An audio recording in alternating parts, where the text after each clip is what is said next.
Hello students, क्या हाल चाल। बढ़िया एकदम। स्टूडेंट्स, आज हम लोग डिटर्मिनेंट में जो लास्ट क्लास में पढ़े थे उससे आगे का चीज पढ़ेंगे। लास्ट क्लास में हम लोग डिस्कस कर रहे थे डायगोनल मैट्रिक्स के बारे में। डायगोनल मैट्रिक्स डायगोनल मैट्रिक्स में हम लोग देखे थे कि हमारा डायगोनल एलिमेंट्स क्या होता है, अपर ट्रायंगल क्या होता है, लोअर ट्रायंगल क्या होता है, नॉन डायगोनल एलिमेंट्स क्या होता है। आज हम लोग डिफाइन करते हैं डायगोनल मैट्रिक्स को। तो डायगोनल मैट्रिक्स हमारे स्क्वायर मैट्रिक्स का ही स्पेशल टाइप होता है। तो ऐसा स्क्वायर मैट्रिक्स जिसका नॉन डायगोनल एलिमेंट अगर हमारा जीरो हो जाए तो वो हमारा डायगोनल मैट्रिक्स कहलाता है। तो मीन्स डायगोनल मैट्रिक्स हमारा क्या हो जाएगा, तो ए स्क्वायर मैट्रिक्स ऐसा स्क्वायर मैट्रिक्स जिसका नॉन डायगोनल एलिमेंट्स जो है वो जीरो हो जाए। ठीक है, जिसका नॉन डायगोनल एलिमेंट, ऐसा स्क्वायर मैट्रिक्स जिसका नॉन डायगोनल एलिमेंट्स अगर जीरो हो जाएगा तो वो हमारा डायगोनल मैट्रिक्स कहलाएगा। एग्जाम्पल में हम लोग देख सकते हैं कि हमारे पास है 1 0 0 0 0 2, यहाँ 0, फिर हमारा हो जाएगा 0 3। हम लोगों को पता है कि ये हमारा लीडिंग डायगोनल पे जो एलिमेंट होता है वो डायगोनल एलिमेंट्स कहलाता है। तो ये 1 2 3 हमारा डायगोनल एलिमेंट्स है, और ये 0 ये 0 ये 0 ये हमारा नॉन डायगोनल एलिमेंट्स है। तो नॉन डायगोनल एलिमेंट्स इस मैट्रिक्स का क्या, तो इस मैट्रिक्स का नॉन डायगोनल एलिमेंट्स हमारा 0 है, तो ये हमारा हो जाएगा डायगोनल मैट्रिक्स। अब यहाँ पे बात ये होता है कि क्या डायगोनल एलिमेंट्स हमारा क्या होगा। तो डायगोनल एलिमेंट्स हमारा 0 हो भी सकता है, नहीं भी हो सकता।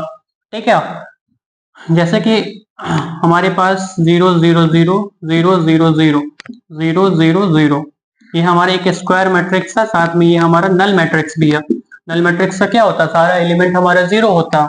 तो इसमें हमारा नॉन डायगोनल एलिमेंट्स जो है वो 0 है, और साथ में जो डायगोनल एलिमेंट्स है वो भी 0 है। तो डायगोनल मैट्रिक्स का जो डायगोनल एलिमेंट्स होता है वो 0 हो भी सकता है, नहीं भी हो सकता। और भी एग्जाम्पल हम लोग देख सकते हैं, जैसे कि हमारे पास है भी एक मैट्रिक्स है, इसके अंदर एलिमेंट है 4 0 0 0 0 9 0 0 6, ये भी हमारा हो जाएगा डायगोनल मैट्रिक्स। तो ये डायगोनल मैट्रिक्स जो है स्क्वायर मैट्रिक्स का ही स्पेशल टाइप है। डायगोनल मैट्रिक्स का हमारे पास दो टाइप होता है। डायगोनल मैट्रिक्स का दो टाइप होता है। डायगोनल मैट्रिक्स का जो फर्स्ट टाइप है, डायगोनल मैट्रिक्स का दो टाइप होता है। डायगोनल मैट्रिक्स का दो टाइप होता है। फर्स्ट टाइप हमारा स्केलर मैट्रिक्स, फर्स्ट टाइप हमारा है स्केलर मैट्रिक्स, और सेकेंड टाइप है डायगोनल मैट्रिक्स का, वो हमारा है identity matrix. Identity matrix identity matrix का ही दूसरा नाम हमारे पास है यूनिट मैट्रिक्स। आइडेंटिटी मैट्रिक्स को ही हम लोग यूनिट मैट्रिक्स भी बोलते हैं। तो देखो, स्केलर मैट्रिक्स उसको बोलते हैं, तो ये हमारा स्केलर मैट्रिक्स जो है डायगोनल मैट्रिक्स का स्पेशल टाइप हो जाएगा। तो ऐसा डायगोनल मैट्रिक्स जिसका डायगोनल एलिमेंट्स इक्वल हो जाए वो हमारा स्केलर मैट्रिक्स कहलाता। क्या आप किसको बोलेंगे स्केलर मैट्रिक्स, तो a diagonal matrix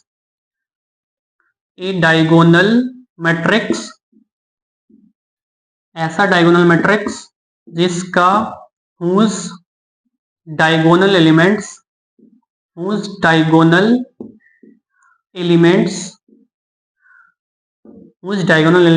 are equal. ऐसा डायगोनल मैट्रिक्स जिसका डायगोनल एलिमेंट इक्वल हो जाए। फॉर एग्जाम्पल, हमारे पास एक डायगोनल मैट्रिक्स है 4 0 0 0 4 0 0 0 4, ये डायगोनल मैट्रिक्स है जिसका डायगोनल एलिमेंट इक्वल है, तो ये हमारा स्केलर मैट्रिक्स हो जाएगा। और एग्जांपल देख लेते हैं, बी हमारे पास एक मैट्रिक्स है, इसके अंदर एलिमेंट है -2 0 0 0 -2 0, फिर 0 0 -2, ये भी हमारा क्या डायगोनल मैट्रिक्स है जिसका डायगोनल एलिमेंट इक्वल है, ये हमारा स्केलर मैट्रिक्स कहलाएगा। अब यहाँ पे आते हैं आइडेंटिटी मैट्रिक्स। तो आइडेंटिटी मैट्रिक्स स्केलर मैट्रिक्स का स्पेशल टाइप हो जाता। ऐसा स्केलर मैट्रिक्स जिसका डायगोनल एलिमेंट्स अगर 1 हो जाए वो हमारा आइडेंटिटी मैट्रिक्स कहलाता, या फिर ऐसा डायगोनल मैट्रिक्स जिसका डायगोनल एलिमेंट्स 1 हो जाए वो हमारा आइडेंटिटी मैट्रिक्स कहलाता। तो ए डायगोनल मैट्रिक्स ऐसा डायगोनल मैट्रिक्स जिसका डायगोनल एलिमेंट्स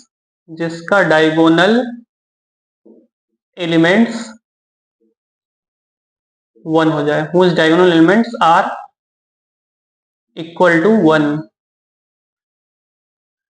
R1 सीधा R1 कर देते हैं, R1, ठीक है। या फिर ऐसा डायगोनल मैट्रिक्स जिसका डायगोनल एलिमेंट 1 होगा, या ऐसा स्केलर मैट्रिक्स जिसका डायगोनल एलिमेंट 1 होगा। डायगोनल मैट्रिक्स को हम लोग रिप्रेजेंट करते हैं I से।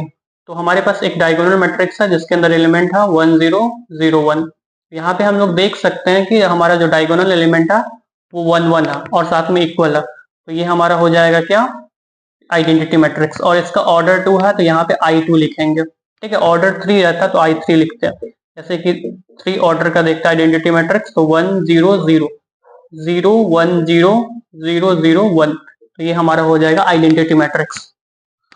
देखो जितना हमारा आइडेंटिटी मैट्रिक्स है वो सारा का सारा स्केलर मैट्रिक्स भी होता, ठीक है ना, मगर सारा का सारा स्केलर मैट्रिक्स आइडेंटिटी मैट्रिक्स नहीं हो सकता।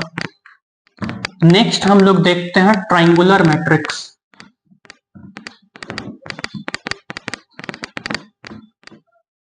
नेक्स्ट हम लोग ट्राइंगुलर मैट्रिक्स देखते हैं। ट्राइंगुलर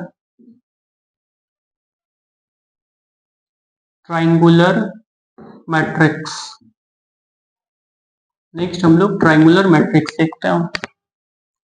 ट्राइंगुलर मैट्रिक्स हमारा 2 टाइप का होता है। एक होता है अपर ट्राइंगुलर मैट्रिक्स, और दूसरा होता है lower triangular matrix. Lower triangular matrix. अभी हम लोग डायगोनल एलिमेंट्स जब पढ़ रहे थे या डायगोनल मैट्रिक्स पढ़ रहे थे, उसमें देखे थे अपर ट्राइंगल और लोअर ट्राइंगल, तो वहीं से ये चीज आया। तो अपर ट्राइंगुलर मैट्रिक्स उसको बोलते हैं। तो ऐसा ट्राइंगुलर मैट्रिक्स या ऐसा स्क्वायर मैट्रिक्स जिसका मेन डायगोनल के नीचे वाला एलिमेंट 0 हो जाए वो हमारा अपर ट्राइंगुलर मैट्रिक्स होता है। ध्यान से सुनना, ऐसा स्क्वायर मैट्रिक्स जिसका डायगोनल के नीचे वाला एलिमेंट 0 हो जाएगा वो हमारा अपर ट्राइंगुलर मैट्रिक्स कहलाएगा। यहाँ पे अपर है तो मेन डायगोनल के नीचे वाला एलिमेंट अगर हमारा 0 हो जाएगा तो अपर ट्राइंगुलर मैट्रिक्स बोलते हैं उसको। और दूसरा हमारा लोअर ट्राइंगुलर मैट्रिक्स है, तो इसमें क्या होगा, मेन डायगोनल के ऊपर वाला जो एलिमेंट्स है वो अगर हमारा 0 हो जाएगा तो लोअर ट्राइंगुलर मैट्रिक्स कहलाएगा। इसको ऐसे भी समझ सकते हैं कि अगर हमारा जो अपर ट्राइंगल जो फॉर्मेशन हो रहा था, ठीक है, डायगोनल के ऊपर वाले एलिमेंट्स आपस में मिलकर क्या बना था, अपर ट्राइंगल। अपर ट्राइंगल में अगर सारा एलिमेंट 0 हो जाए तो वो हमारा अपर ट्राइंगुलर मैट्रिक्स कहलाता। और अगर हमारा लोअर ट्राइंगल में मेन डायगोनल के नीचे वाला जो एलिमेंट है वो हमारा लोअर ट्राइंगल बना रहा था, तो लोअर ट्राइंगल का अगर सारा एलिमेंट 0 हो जाएगा तो वो लोअर ट्राइंगुलर मैट्रिक्स कहलाएगा। तो हम लोग देख सकते हैं कि इसको कैसे डिफाइन करेंगे। A square matrix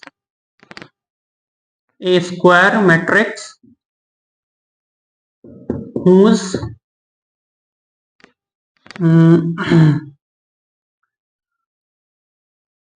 elements below the upper है तो below the main diagonal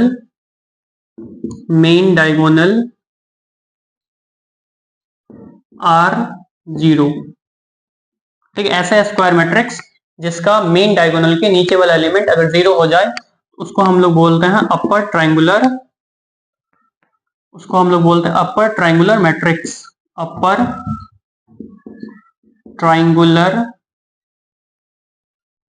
triangular matrix. Example देख सकते हैं कि अपर ट्राइंगल है तो नीचे वाला एलिमेंट 0 होगा, तो 4 0 0, फिर इधर हमारा 2 3, फिर 9 6, फिर ये भी 0, ये हमारा 5। तो हम लोग देख सकते हैं ये हमारा मेन डायगोनल है जिसपे 4 9 5 है। इसके नीचे का जितना एलिमेंट है वो हमारे क्या है, 0 है, तो ये हमारा अपर ट्रायंगुलर मैट्रिक्स कहलाएगा। यहाँ हम लोग देख सकते हैं कि ये हमारा मेन डायगोनल के नीचे का जो एलिमेंट है 0 0 0, ये हमारा लोअर ट्रायंगल है। लोअर ट्रायंगल में जो एलिमेंट है वो अगर हमारा 0 बना दे तो वो हमारा अपर ट्रायंगुलर मैट्रिक्स कहलाता है। यहाँ पे लोअर ट्रायंगल को भी डिफाइन करेंगे, लोअर ट्रायंगुलर मैट्रिक्स को, कि ऐसा square matrix, a square matrix जिसका हुज लोअर है तो अपर साइड होगा, whose a square matrix whose all the elements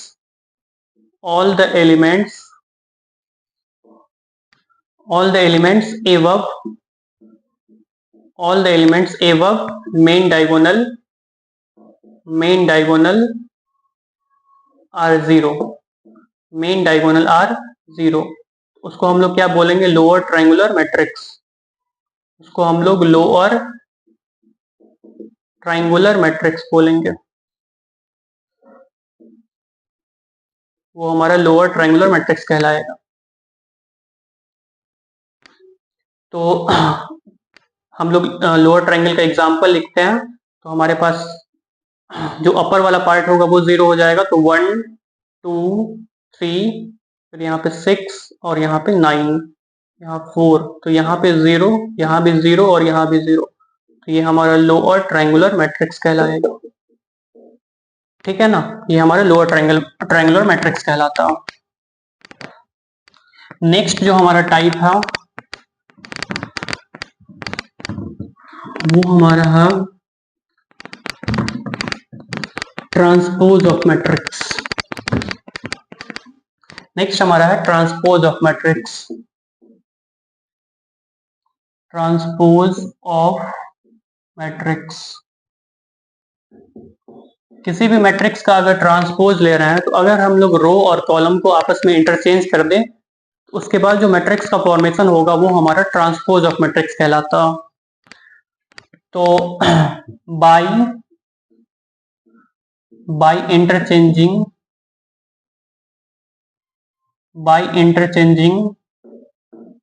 rows and columns of a given matrix, then obtained matrix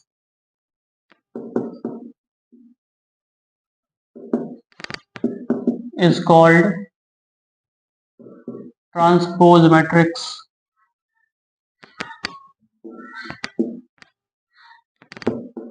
और इसको हम लोग रिप्रेजेंट करते हैं कैसे, ट्रांसपोज को रिप्रेजेंट करते हैं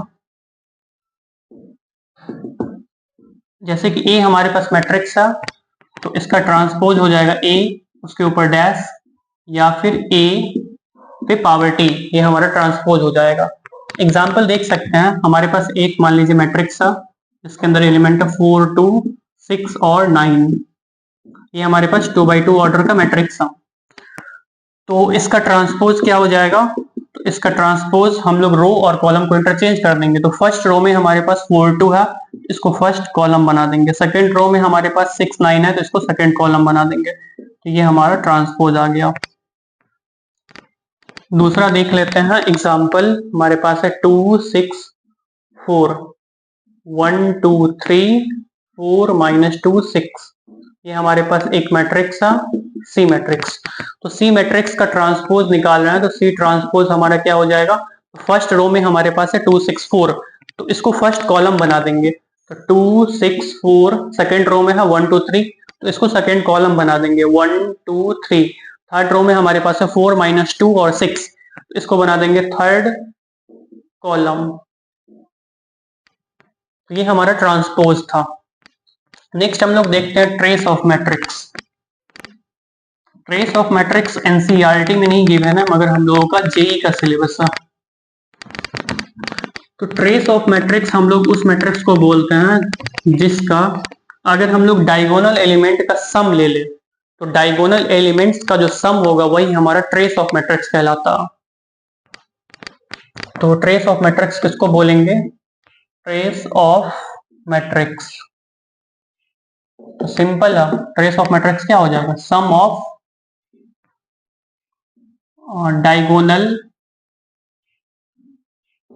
डायगोनल एलिमेंट्स। ठीक है, अगर हम लोग डायगोनल एलिमेंट्स का सम ले ले तो वो हमारा ट्रेस ऑफ मैट्रिक्स कहलाता। जैसे कि मान लीजिए हम लोगों के पास एक ए मैट्रिक्स है जिसके अंदर एलिमेंट है 1 2 4 6 0 5 2 1 5। तो ये हमारे पास ए एक मैट्रिक्स है। इसका ट्रेस ऑफ ए को हम लोग रिप्रेजेंट करते हैं tr.a से। तो हम लोग क्या करेंगे? सम ले लेंगे डायगोनल एलिमेंट्स का। तो डायगोनल एलिमेंट्स क्या क्या हमारे पास? 1 है, 0 है और 5 है। तो ये हमारा 6। तो 6 जो है ये हमारा ट्रेस ऑफ ए कहलाएगा। तो ट्रेस ऑफ ए को हम लोग ऐसे भी डिफाइन कर सकते हैं ट्रेस ऑफ मैट्रिक्स को, जैसे कि मान लीजिए हमारे पास सिग्मा 1 से लेकर n तक जाएगा। ठीक है ना? तो ये हमारा क्या हो, किसके इक्वल हो जाएगा? तो A11 A22 plus A33 dot ये कहां तक जाएगा? AN तक जाएगा। ठीक है ना? तो ये हमारा ट्रेस ऑफ मैट्रिक्स कहलाता। हम लोग लास्ट में जो पढ़ रहे थे वहां पे ट्रांसपोज को भी हम लोग ऐसे डिफाइन कर सकते हैं। अगर हमारे पास एक मैट्रिक्स AIJ है, ठीक है, AIJ जो है हमारा A है, A ट्रांसपोज जो है वो हमारा AJI हो जाएगा। AIJ अगर हमारा A है तो A ट्रांसपोज हमारा AJI हो जाएगा, जहां पे ये IJ जो है for all value of A, यानी कि A के अंदर जितना हमारा एलिमेंट्स होगा सबके लिए इक्वल होगा। ठीक है ना? यानी कि रो और कॉलम को आपस में चेंज किया जा रहा। तो ये हमारा ट्रेस ऑफ मैट्रिक्स हो गया। डायगोनल एलिमेंट्स का अगर हम लोग सम ले लेते हैं तो वो ट्रेस ऑफ मैट्रिक्स कहलाता। अब नेक्स्ट हमारा कुछ पॉइंट्स हम लोग नोट कर सकते हैं ट्रेस ऑफ मैट्रिक्स पे और ट्रांसपोज पे। तो फर्स्ट जो पॉइंट हम लोग नोट कर सकते हैं कि अगर हम लोग किसी भी मैट्रिक्स का ट्रांसपोज लेते हैं, किसी भी ए मैट्रिक्स का ट्रांसपोज लेते हैं और उसका फिर से ट्रांसपोज ले लेते हैं, तो ये हमारा ए के ही इक्वल हो जाता। ठीक है? दूसरा हमारा ये है कि अगर हम लोग ए प्लस बी का होल ट्रांसपोज लेते हैं, ए प्लस बी का होल ट्रांसपोज लेते हैं, तो ये हमारा A transpose plus B transpose के इक्वल हो जाएगा। इंडिविजुअल का ट्रांसपोज का सम ले लेंगे। थर्ड हमारा है कि अगर हम लोग दो मैट्रिक्स का प्रोडक्ट का ट्रांसपोज लेते हैं तो क्या हो जाएगा? यहाँ पे हम लोगों को बी ट्रांसपोज और फिर ए ट्रांसपोज का प्रोडक्ट लेना होगा। ठीक है ना? ध्यान रखेंगे ए बी का होल ट्रांसपोज जो है B transpose into A transpose के इक्वल होता। फोर्थ हमारा है कि अगर हम लोग के ए का होल ट्रांसपोज लेते हैं तो ये के ए ट्रांसपोज के इक्वल हो जाएगा, जहां पे हम लोगों को ये ध्यान रखना होगा कि के एक कांस्टेंट वैल्यू है। ठीक है? और फिफ्थ हमारा ये है ट्रेस पे कि अगर हम लोग ट्रेस ऑफ ए लेते हैं तो ट्रेस ऑफ ए जो है ट्रेस ऑफ ए ट्रांसपोज के इक्वल हो जाएगा। ठीक है ना? तो ये हमारा था। नेक्स्ट जो हमारा है वो है symmetric and skew symmetric matrix. Next हमारा टॉपिक है symmetric and skew symmetric matrix.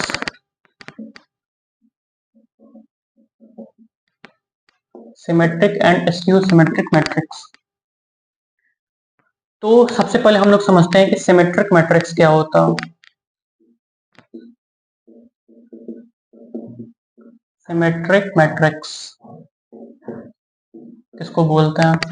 तो अगर मान लीजिए जैसे हमारे पास ए कोई मैट्रिक्स है और अगर उसका हम लोग ए मैट्रिक्स का ट्रांसपोज लेते हैं, अगर वो ए के ही इक्वल हो जाए, अगर ए हमारे पास एक मैट्रिक्स है, उसका ट्रांसपोज, ए का ट्रांसपोज अगर ए के ही इक्वल हो जाएगा तो वो ए हमारा सिमेट्रिक मैट्रिक्स कहलाता है। जहां पे ये ए जो है क्या होना चाहिए, तो एक स्क्वायर मैट्रिक्स होना चाहिए, इस बात का ध्यान रखेंगे, ये हमारा स्क्वायर मैट्रिक्स होना चाहिए। इसका एग्जाम्पल देख लेते हैं हम। तो इसका एग्जाम्पल हो जाएगा, सिमेट्रिक मैट्रिक्स में एलिमेंट्स का जो अरेंजमेंट है वो कुछ ऐसा होता है कि जो हमारा अपर ट्रायंगल पे जो एलिमेंट्स होगा और लोअर ट्रायंगल पे जो एलिमेंट्स होगा वो इक्वल होता है।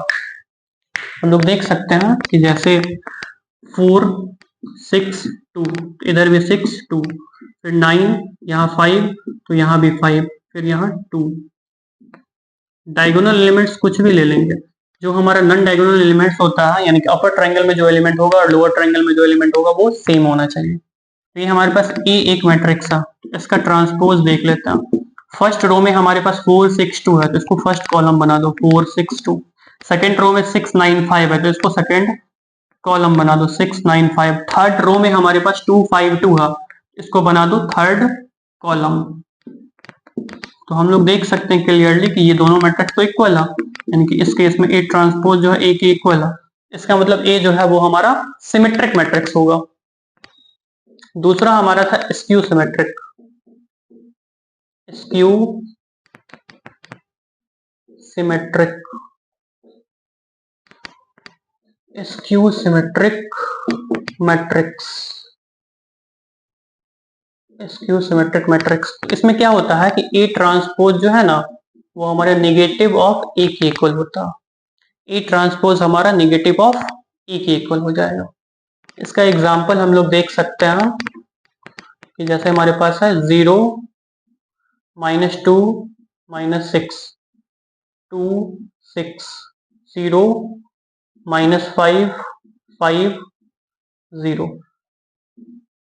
स्क्यू सिमेट्रिक मैट्रिक्स का डायगोनल एलिमेंट जो है ना वो 0 ही होता है। तो ये हमारे पास ए एक मैट्रिक्स है, इसका ट्रांसपोज लेते हैं। इसका ट्रांसपोज बनेगा, फर्स्ट रो में हमारे पास है 0 -2 और -6, इसको फर्स्ट कॉलम बना दो, 0 -2 और -6। सेकेंड रो में है 2 0 -5, इसको सेकेंड कॉलम बना दो, तो 2 0 -5। ठीक है। थर्ड रो में हमारे पास है 6 5 0, तो इसको थर्ड कॉलम बना दो 6 5 0। ये तो ए ट्रांसपोज आ गया। अब ए ट्रांसपोज ये हो गया। नेक्स्ट हम लोग नेगेटिव ऑफ ए लेते हैं, तो नेगेटिव ऑफ ए क्या आएगा, फर्स्ट रो में देखेंगे तो 0 का नेगेटिव 0। नेगेटिव का मतलब ये होता है कि साइन को चेंज कर देना। मैट्रिक्स के अंदर जितना एलिमेंट्स होता है उस सारे एलिमेंट्स का अगर साइन को रिवर्स कर दे, रिवर्स करना मतलब प्लस को माइनस कर दे और माइनस को प्लस कर दे, वो हमारा नेगेटिव ऑफ मैट्रिक्स कहलाता। तो 0 का नेगेटिव हमारा 0 ही आएगा, -2 का 2 आएगा, -6 का 6 आएगा, इस 2 का -2 आएगा, 0 का 0 आएगा, -5 का 5 आएगा, 6 का हमारे पास -6 आएगा, 5 का -5 आएगा और 0 का 0 ही आएगा। तो क्लियरली हम लोग देख सकते हैं कि ये जो ए मैट्रिक्स है ये हमारा ए ट्रांसपोज, इस ए मैट्रिक्स का ए ट्रांसपोज जो है नेगेटिव ऑफ ए के इक्वल है। इसका मतलब ए मैट्रिक्स जो है वो हमारा स्क्यू सिमेट्रिक मैट्रिक्स होगा। यहाँ पे भी कुछ बात ऑब्जर्व कर सकते हैं कि डायगोनल एलिमेंट्स हमारा क्या है, 0 है। जो हमारा अपर ट्रायंगुलर में, अपर ट्रायंगल में जो हमारे पास एलिमेंट है वो हमारा -2 -6 और -5 है। लोअर ट्रायंगल में इसका जस्ट नेगेटिव है, -2 का नेगेटिव यहाँ पे 2, -6 का 6 और -5 का 5 है। ये कुछ ऑब्जर्वेशन था जो हम लोग देख लिए। सिमेट्रिक हो गया। सिमेट्रिक में कुछ बातों का ध्यान रखना होगा कि अगर मान लो कोई भी हमारे पास एक ए मैट्रिक्स हो, सिमेट्रिक मैट्रिक्स में मान लीजिए कि फॉर एनी, दो थ्योरम है actually, theorem of symmetric, theorem of symmetric and skew symmetric.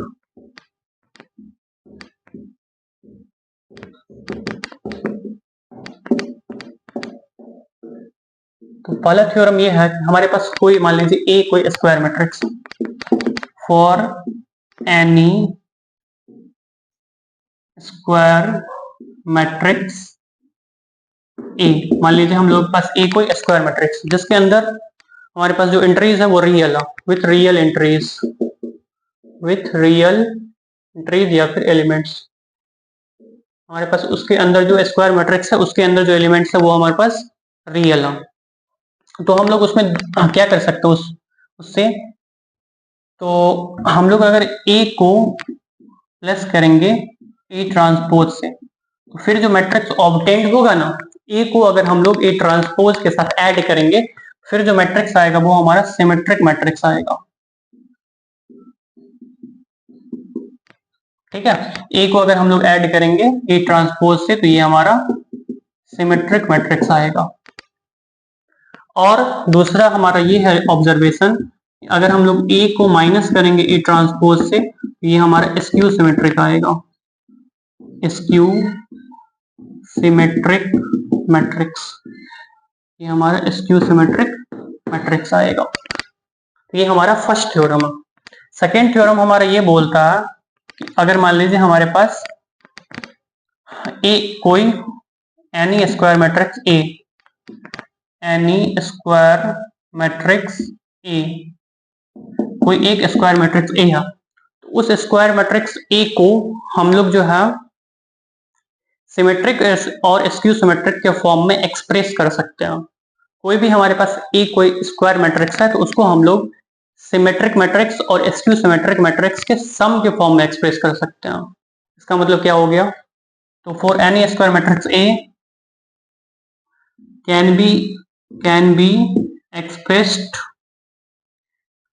expressed as sum of symmetric and skew symmetric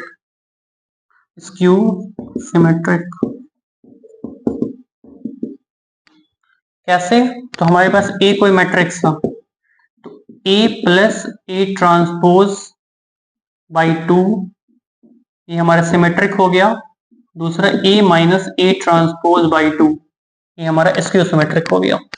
तो ऐसे अगर हम लोग एक्सप्रेस कर दिए तो हम लोग किसी भी ए मैट्रिक्स को ऐसे एक्सप्रेस कर सकते हैं। इसका प्रूफ देख सकते हैं हम लोग कि ए हमारा किसके इक्वल है, तो A plus A transpose by 2 plus A minus A transpose by 2, ये हो जाएगा A plus A transpose plus A minus A transpose by में 2, तो प्लस ए ट्रांसपोज और माइनस ए ट्रांसपोज कैंसिल हो गया, तो 2a बाई 2, 2 से 2 कैंसिल आउट, a, तो a जो है वो हमारा a के इक्वल हो जाएगा। तो ये दो थ्योरम हम लोग देखे कि किसी भी हमारे पास a कोई स्क्वायर मैट्रिक्स होगा तो उसको हम लोग a प्लस ए ट्रांसपोज करेंगे तो वो सिमेट्रिक मैट्रिक्स होगा, और a माइनस ए ट्रांसपोज करेंगे तो स्क्यू सिमेट्रिक मैट्रिक्स होगा।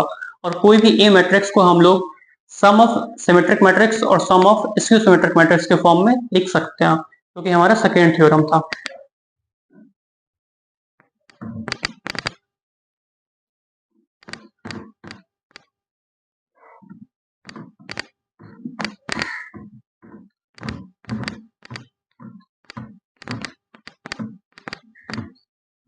नेक्स्ट हम लोग देखते हैं equal matrices.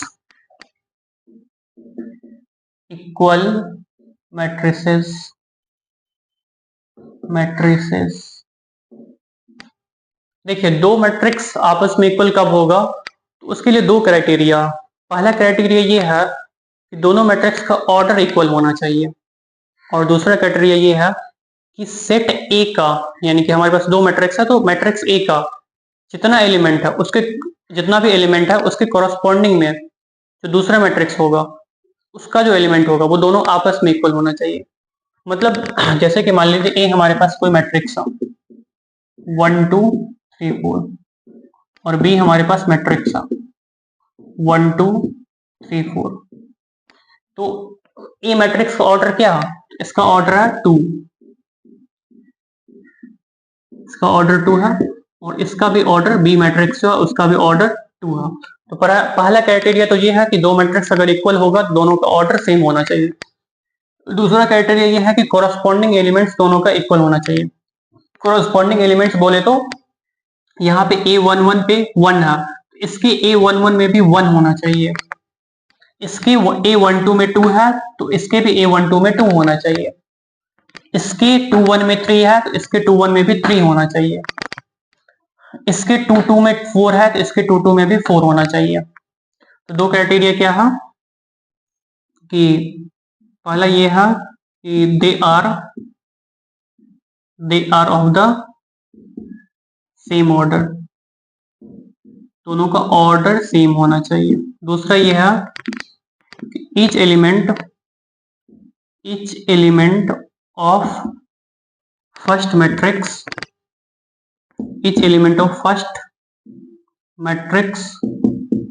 is equal to corresponding elements of second matrix. अगर ये दोनों क्राइटेरिया को फुलफिल करेगा कोई भी दो मैट्रिक्स, तो दोनों मैट्रिक्स आपस में इक्वल होंगे। नेक्स्ट हमारा नेगेटिव ऑफ मैट्रिक्स। तो नेगेटिव ऑफ मैट्रिक्स तो डिफाइन कर ही दिए, किसी भी मैट्रिक्स का के अंदर जितना भी एलिमेंट होगा अगर सबका हम लोग नेगेटिव ले ले तो वो हमारा उसका नेगेटिव हो जाता। एग्जाम्पल से देख लेते हैं हम लोग, जैसे कि हमारे पास एक मैट्रिक्स है 1 - 2 - 3 4 6 8 -8 5 0। ये हमारे पास ए कोई मैट्रिक्स था, कोई भी ऑर्डर का हो सकता, तो इसका नेगेटिव क्या हो जाएगा, तो जितना भी एलिमेंट है ए के अंदर सबका नेगेटिव ले लेते हैं। तो 1 का नेगेटिव -1 -2 का 2 -3 का 3 4 का हो जाएगा -4 6 का -6 8 का -8 -8 का 8 5 का -5 और 0 का 0। ये इसका नेगेटिव हो गया। ओके, और इसका नेगेटिव लेंगे तो फिर से यही आ जाएगा, -1 का नेगेटिव 1 2 का -2 3 का -3 -4 का 4 -6 का 6 -8 का 8 -8 का 8 का -8 -5 का 5 0 का 0। आज का हमारा लास्ट टॉपिक है डिटर्मिनेंट ऑफ मैट्रिक्स। वैसे तो हम लोगों का नेक्स्ट चैप्टर डिटर्मिनेंट है, मगर हम लोग डिटर्मिनेंट को हल्का सा यहाँ पे देख लेते हैं। Determinant of matrix, determinant of matrix. तो डिटर्मिनेंट ऑफ मैट्रिक्स जो है ये हमारा स्क्वायर मैट्रिक्स का ही पार्ट होता है। स्क्वायर मैट्रिक्स को बहुत ही डिटेल में हम लोग जो पढ़ाई करते हैं वो डिटर्मिनेंट के अंदर आता। तो इसको हम लोग डिफाइन करते हैं डिटर्मिनेंट ऑफ मैट्रिक्स को, to every square matrix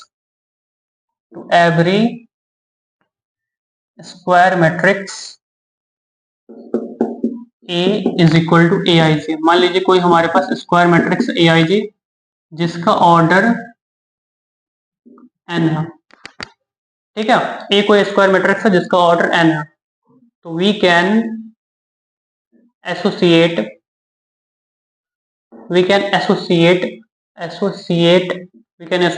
a number, ठीक है, एक नंबर को एसोसिएट करेंगे। वो नंबर हमारा कुछ भी हो सकता, रियल भी हो सकता या कॉम्प्लेक्स भी हो सकता। तो every square matrix A of order n we can associate a number, real or function is called determinant of matrix। Determinant of matrix, उसी को हम लोग डिटर्मिनेंट ऑफ मैट्रिक्स बोलते हैं। जैसे कि मान लीजिए हम लोगों के पास एक स्क्वायर मैट्रिक्स है ABCD, ठीक है, ये स्क्वायर मैट्रिक्स है, इसका ऑर्डर क्या है 2x2 या ऑर्डर 2 है, तो इसको हम लोग डिटर्मिनेंट बोलेंगे। ठीक है, तो डिटर्मिनेंट को हम लोग रिप्रेजेंट कैसे करते हैं, तो या तो हम लोग दो वर्टिकल लाइन से रिप्रेजेंट करेंगे, जैसे हम लोग मॉड में करते हैं ना, तो उसी तरह से इसको भी रिप्रेजेंट करेंगे, मगर ये मॉड नहीं है बल्कि ये डिटर्मिनेंट ऑफ A है। या फिर सिंपली हम लोग इसको डेल्टा से भी रिप्रेजेंट करते हैं, ठीक है, या फिर इसको ऐसे भी लिख सकते हैं डिटर्मिनेंट ऑफ DET.A। तो ये हमारा ऑर्डर 2 का डिटर्मिनेंट है। मैट्रिक्स का अगर ऑर्डर 2 होगा तो उसका डिटर्मिनेंट भी ऑर्डर 2 होगा। तो ये जो डिटर्मिनेंट है ये ऑर्डर 2 का डिटर्मिनेंट है, ये ऑर्डर 2 है। डिटर्मिनेंट को सॉल्व कैसे करते हैं, तो जो हमारा डायगोनल एलिमेंट्स है उसका प्रोडक्ट ले लेंगे। तो डायगोनल एलिमेंट्स क्या है, AD अगर हमारा ऑर्डर 2 का डिटर्मिनेंट है ना, तो उसको ऐसे सॉल्व करेंगे, डायगोनल एलिमेंट्स का सम फिर माइनस डायगोनल एलिमेंट्स का product minus product of non diagonal elements. तो नॉन डायगोनल एलिमेंट्स क्या है, बी और सी है, इसका प्रोडक्ट। तो ये हमारा डिटर्मिनेंट ऑफ ए निकल कर आएगा ऑर्डर 2 का। अब हम लोग डिटर्मिनेंट देख लेते हैं ऑर्डर 3 का। ऑर्डर 3 का डिटर्मिनेंट देखते हैं। तो ऑर्डर 3 में हमारे पास क्या होगा, ऐसा स्क्वायर मैट्रिक्स जिसका ऑर्डर 3 होगा। तो ऑर्डर 3 में ले लेते हैं A B C D E F G H I, ठीक है ना, ये हमारा डिटर्मिनेंट था। तो इसको सॉल्व कैसे करेंगे, तो इसको सॉल्व करने का दो तरीका। पहले हम लोग सैरस मेथड देखते हैं, फिर सैरस मेथड के बाद हम लोग देखेंगे एक्सपेंशन वाला। तो सैरस मेथड में ये है कि सबसे पहले हम लोग जो है ना प्रोडक्ट लेते हैं डायगोनल एलिमेंट्स का। तो डायगोनल एलिमेंट्स क्या हमारे पास है, ए ई आई, ये हमारा डायगोनल एलिमेंट्स था, यानी कि मेन डायगोनल पे जो एलिमेंट्स है ना उसका प्रोडक्ट। फिर हम लोग प्रोडक्ट ले लेंगे जो हमारा मेन डायगोनल पे एलिमेंट्स नहीं है, यानी कि हमारा main diagonal elements, main diagonal क्या हो जाएगा ए ई आई, और मेन डायगोनल जो नहीं है दूसरा डायगोनल है, दूसरा डायगोनल हमारा क्या, ये वाला है, ठीक है। हम लोग पढ़े थे ना कि मेन डायगोनल हमारा क्या, upper left to lower right, जो डायगोनल होता है वो हमारा मेन डायगोनल होता है। और जो मेन डायगोनल नहीं है मतलब upper right to lower left, ये हमारा मेन डायगोनल नहीं है, तो फिर उसका प्रोडक्ट भी ले लेंगे और मेन डायगोनल एलिमेंट से उसको माइनस कर देंगे, यानी कि ए ई आई का प्रोडक्ट माइनस सीई जी का प्रोडक्ट, एक पेयर हो गया। दूसरा हम लोग क्या करेंगे, फिर हम लोग ऐसे करेंगे बी और एफ का प्रोडक्ट और फिर इसको जी से, यानी कि बी एफ जी, फिर इसको हम लोग माइनस करेंगे। अब बी एफ ऐसे आया है, फिर जी यहाँ पे, तो बी डी आई आएगा, ये ऐसे आएगा बी डी आई, तो बी डी आई से इसको माइनस करेंगे दूसरा पेयर। फिर थर्ड पेयर हमारा कैसे आएगा, सी लेंगे, सी के साथ हम लोग डी और एच को, सी डी एच का प्रोडक्ट, सी डी एच का प्रोडक्ट, इसको माइनस करेंगे किससे, तो सी डी एच का प्रोडक्ट हो गया। फिर हमारे पास ए एफ एच का प्रोडक्ट, ए एफ एच का प्रोडक्ट, तो इसका जो भी वैल्यू आएगा वो हमारा डिटर्मिनेंट आ जाएगा। फिर से बोलते हैं, ए ई आई का प्रोडक्ट माइनस सी ई जी का प्रोडक्ट, फिर प्लस बी एफ जी का प्रोडक्ट और माइनस कर देंगे बी डी आई का प्रोडक्ट, फिर प्लस हम लोग बी एफ जी का प्रोडक्ट और माइनस करेंगे नहीं बी एफ जी का प्रोडक्ट और इसको माइनस करेंगे बी डी आई के प्रोडक्ट से। फिर लास्ट में हम लोग क्या करेंगे, सी डी एच का प्रोडक्ट को माइनस करेंगे ए एच एफ का प्रोडक्ट को, ठीक है ना, ये चीज करेंगे। प्रैक्टिस के साथ, प्रैक्टिस अगर हो जाएगा तो ये काफी इजी लगेगा। अब हम लोग देखते हैं एक्सपेंशन वाले मेथड से कैसे निकालेंगे वैल्यू। तो मान लीजिए हम लोगों के पास एक डिटर्मिनेंट है जिसके अंदर एलिमेंट है A B C D E F G H I, जिसका ऑर्डर 3 है। तो हम लोग क्या करेंगे, एक्सपेंशन वाले तरीके से करेंगे ना, तो उसका टोटल 6 मेथड होता है। या तो हम लोग इस डिटर्मिनेंट को R1 के अलोंग एक्सपेंड कर दे, या R2 के अलोंग एक्सपेंड कर दे, या R3 के अलोंग एक्सपेंड कर दे। R1 के अलोंग एक्सपेंड कर सकते हैं, R2 के अलोंग एक्सपेंड कर सकते हैं और R3 के अलोंग एक्सपेंड कर सकते हैं। या फिर हम लोग इसको C1 कॉलम 1 के अलोंग एक्सपेंड कर सकते हैं, या कॉलम 2 के अलोंग एक्सपेंड कर सकते हैं, या कॉलम 3 के अलोंग एक्सपेंड कर सकते हैं। एक्सपेंड कैसे करेंगे वो अभी देखते हैं, मगर उससे पहले इसका साइन कन्वेंशन देख लेते हैं। साइन कन्वेंशन, तो अगर 3/3 ऑर्डर का डिटर्मिनेंट था तो यहाँ हो जाएगा प्लस, फिर माइनस, फिर प्लस, यहाँ प्लस है तो प्लस के नीचे माइनस, माइनस के नीचे प्लस, फिर माइनस, माइनस के नीचे प्लस, फिर प्लस के बाद माइनस, फिर प्लस। इसको यूज करते हुए एक्सपेंड करेंगे। तो हम लोग एक्सपेंड कर रहे हैं R1 के अलोंग, एक्सपेंडिंग अलोंग R1 के अलोंग कैसे करेंगे, तो R1 में हम लोग के पास जो पहला एलिमेंट है वो A है, तो यहाँ पे लिखेंगे हम लोग A। फिर हम लोग क्या करेंगे कि A कहाँ पे एग्जिस्ट कर रहा है, फर्स्ट रो और फर्स्ट कॉलम। फर्स्ट रो और फर्स्ट कॉलम का जो भी एलिमेंट है उसको डिलीट कर देंगे। तो इसको और इसको डिलीट करने के बाद क्या बचा, ई एफ एच आई, तो उसको लिखेंगे ई एफ एच और आई। फिर यहाँ पे क्या है, सेकंड हमारा एलिमेंट क्या है, बी, मगर हम लोग यहाँ देख सकते हैं कि ये प्लेस पे जो भी होगा उसका निगेटिव लेना होगा। तो ये प्लस है, प्लस का निगेटिव क्या हो जाएगा, माइनस, तो माइनस बी। अब बी कहाँ पे एग्जिस्ट कर रहा, तो फर्स्ट रो सेकंड कॉलम। तो फर्स्ट रो और सेकंड कॉलम में जो एलिमेंट आ रहा है उसको एलिमिनेट कर देंगे। क्या बचेगा, डी एफ जी आई बचेगा। क्या बचेगा, डी एफ जी और आई, ठीक है ना। ई एफ एच आई यहाँ पे था, यहाँ पे इसको फर्स्ट रो और सेकंड कॉलम को करेंगे तो डी एफ एच आई बचेगा। फिर हमारा सी, तो सी यहाँ प्लस है, इसका साइन कन्वेंशन में साइन क्या है, तो प्लस, तो यहाँ आ जाएगा प्लस सी। फिर सी कहाँ पे एग्जिस्ट कर रहा है, तो फर्स्ट रो थर्ड कॉलम में। फर्स्ट रो थर्ड कॉलम को एलिमिनेट करेंगे। तो फर्स्ट रो थर्ड कॉलम को एलिमिनेट कर दिए तो क्या बचा, डी एफ जी एच बचा, नहीं डी एफ नहीं, D E G F, D E G H बना, क्योंकि फर्स्ट रो और थर्ड कॉलम, तो फर्स्ट रो में ये और थर्ड कॉलम में ये आ रहा है, तो डी ई जी एच बचा, डी ई जी एच। फिर तो हम लोग नॉर्मली, ये हमारा 2x2 ऑर्डर का मैट्रिक्स बन गया। तो प्रोडक्ट ऑफ डायगोनल एलिमेंट्स और जो हमारा दूसरा non diagonal, product of diagonal elements और यहाँ पे एफ एच का प्रोडक्ट, उससे माइनस कर देंगे।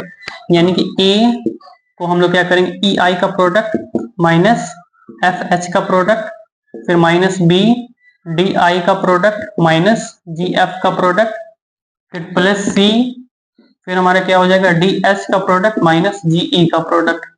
फिर इसको ए से मल्टीप्लाई कर देते हैं तो ये हो जाएगा ए ई आई माइनस ए एफ एच, फिर माइनस बी से तो माइनस बी डी आई, फिर प्लस बी जी एफ, फिर सी से करेंगे तो सी डी एच और माइनस सी जी ई।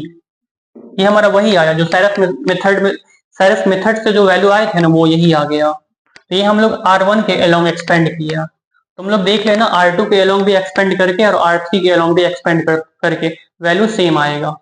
एक और कर देते हैं इसमें, C1 के अलोंग एक्सपेंड करके। तो एक्सपेंडिंग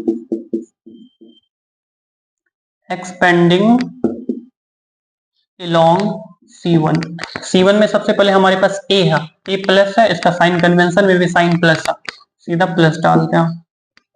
ए हमारा फर्स्ट रो फर्स्ट कॉलम में है, फर्स्ट रो और फर्स्ट कॉलम का जो भी एलिमेंट है उसको एलिमिनेट कर दो और मैट्रिक्स का फॉर्मेशन कर दो, E F H I, E F H I. फिर डी हमारा यहाँ पे प्लस है, साइन कन्वेंशन में माइनस, दोनों आपस में मिलकर माइनस हो जाएगा, तो माइनस टी। फिर डी हमारे कहाँ पे एग्जिस्ट कर रहा है, तो सेकेंड रो फर्स्ट कॉलम में, तो सेकेंड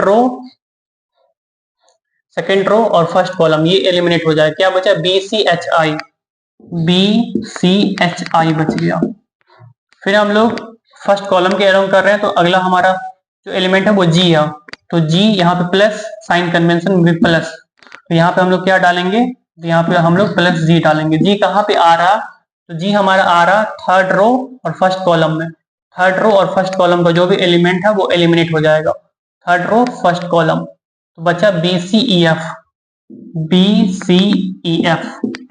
फिर से वही चीज कर देंगे, मल्टीप्लाई करेंगे, ए डायरेक्ट मल्टीप्लाई कर देते, ए ई आई फिर माइनस, फिर क्या हो जाएगा, A H F, A H F, फिर यहाँ हो जाएगा क्या, तो minus D B I, minus D B I, फिर माइनस, तो वहां पे हो जाएगा plus, plus D H C, D H C, फिर हमारा हो जाएगा plus B F G, B F G, फिर ई सी जी माइनस ई सी जी। हम लोग एक्सपेंड कर दिए, ये इस 6 में से किसी भी रो या किसी भी कॉलम के अलोंग एक्सपेंड कर सकते हैं। डिटरमिनेंट ऑफ मैट्रिक्स में कुछ और भी देख लेते हैं हम लोग, कंसेप्ट, छोटा छोटा कंसेप्ट था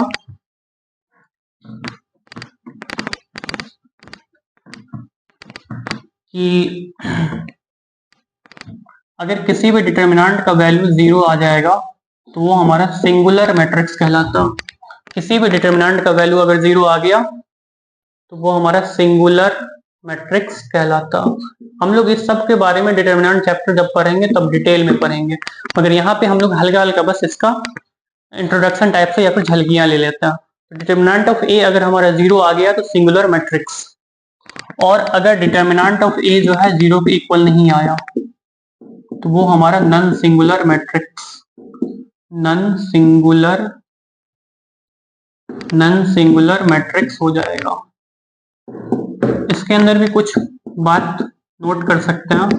पहला तो ये, अगर हम लोग ए का डिटर्मिनेंट निकाले और ए ट्रांसपोज का डिटर्मिनेंट निकाले, दोनों इक्वल होगा। कोई ए स्क्वायर मैट्रिक्स है उसका ट्रांसपोज और उस स्क्वायर मैट्रिक्स का ट्रांसपोज का डिटर्मिनेंट, दोनों हमारा इक्वल होगा। दूसरा ये है कि अगर मान लीजिए हमारे पास ए कोई स्क्वायर मैट्रिक्स है, स्क्वायर मैट्रिक्स है ए, ठीक है, जिसका ऑर्डर मान लीजिए ऑड है, ऑफ ऑड ऑर्डर, ऑर्डर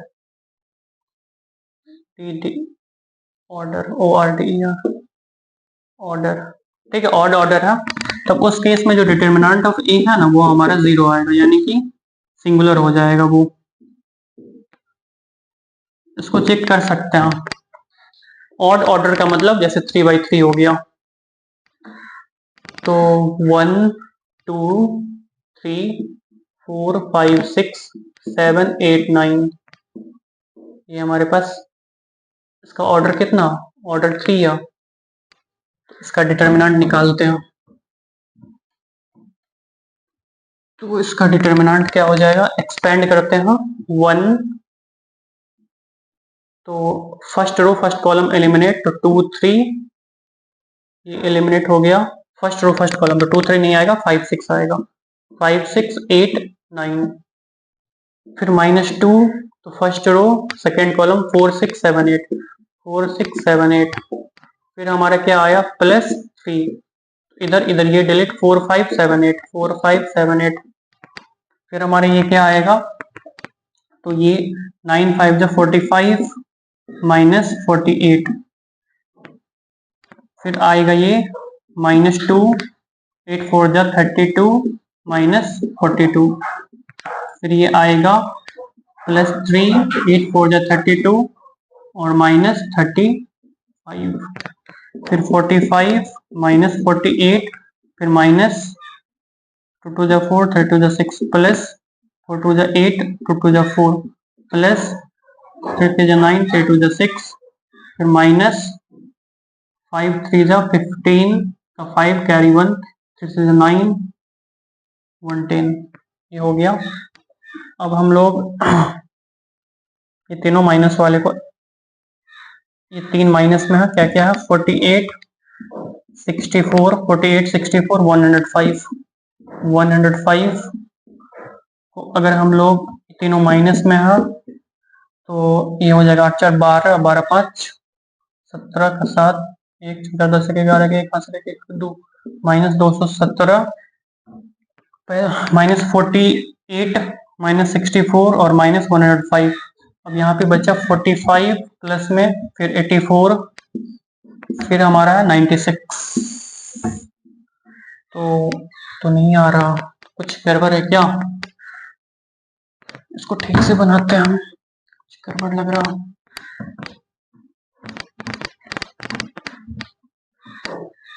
हमारे पास एलिमेंट है 1 2 3 4 5 6 7 8 9, इसका ऑर्डर 3 है।